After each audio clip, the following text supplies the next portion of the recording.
메리 크리스마스 여러분. 올해는 정말 특별한 크리스마스네요. 힘든 한 해였지만 2000년 전 우리에게 소망을 주러 오신 예수님을 생각하며 기쁘고 행복한 성탄절 보내시길 바랍니다. 오늘은 행복에 관한 책들을 소개해 보고자 합니다. 첫 번째 책은 세계에서 가장 행복한 국가라 불리는 덴마크인이 어떻게 살아가는가에 대한 이야기입니다. 리케, 마이크 비킹. 행복에 대해 다시금 생각해 보게 된 책입니다.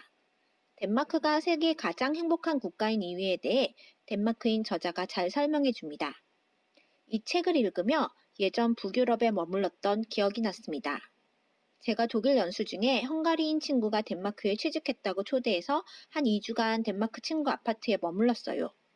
그때 북유럽 사람들의 여유와 행복을 잠시나마 느꼈었는데 이 책을 보면서 그러한 여유와 행복이 공동체에서 나왔음을 알 수 있었습니다.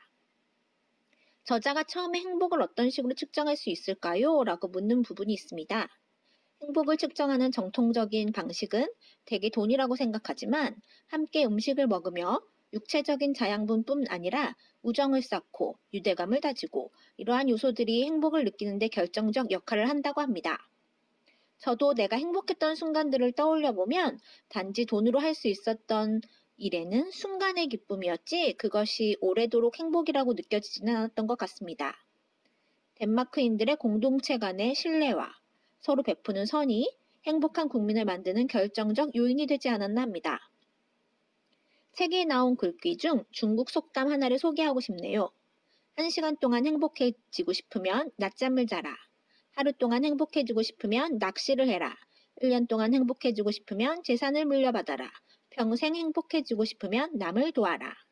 두 번째, 세 번째 책은 우리가 행복하기 위한 삶의 태도에 관한 책들을 소개해 볼까 합니다. 행복도 불행도 역시 생각하기 나름이기 때문이죠. 항상 나를 가로막는 나에게 알프레드 아들러, 심리학자 아들러의 주옥 같은 위로와 격려의 말들이 모아져 있는 책입니다.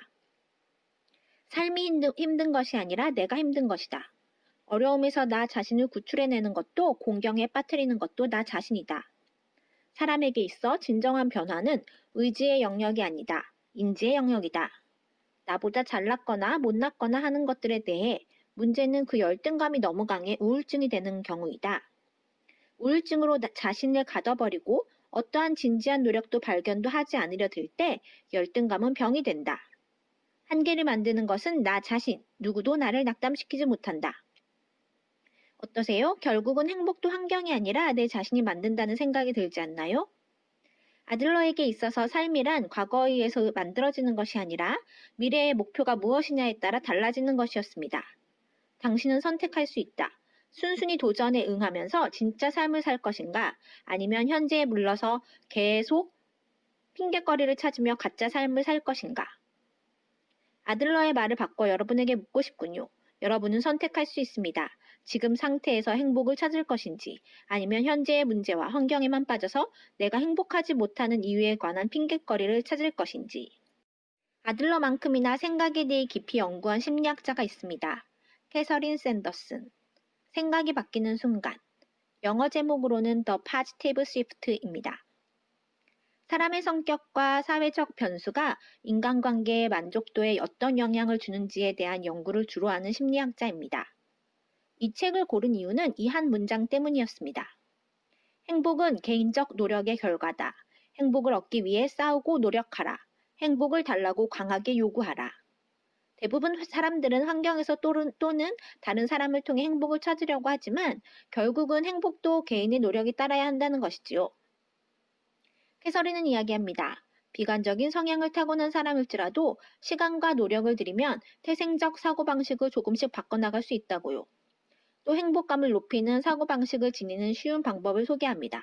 일상에서 힘든 일이 생겼을 때 그 일의 나쁜 점이 아닌 좋은 점을 찾아보는 것이지요. 또 지금 이 순간 감사한 일 떠올려 보기, 상황이 얼마나 절망적이든 하루에 몇 번은 기분 좋은 순간을 찾아내려고 노력하라고 이야기합니다. 재미난 것은 이런 뇌의 긍정적 사고를 가진 사람이 더 오래 산다는 연구 결과도 있다고 하네요. 독서를 하는 것도 독서를 전혀 하지 않는 사람보다 평균 2년 정도 오래 산대요. 갑자기 독서를 하고 싶지 않으신가요? 잠시 외부 요인들을 차단하고 연말에 책을 읽으며 시간을 보내는 건 어떨까요? 내가 미처 몰랐던 기쁨과 행동을 느낄 수 있지 않을까 싶습니다. 행복한 책 읽는 시간 되길 바라며 구독 뿌!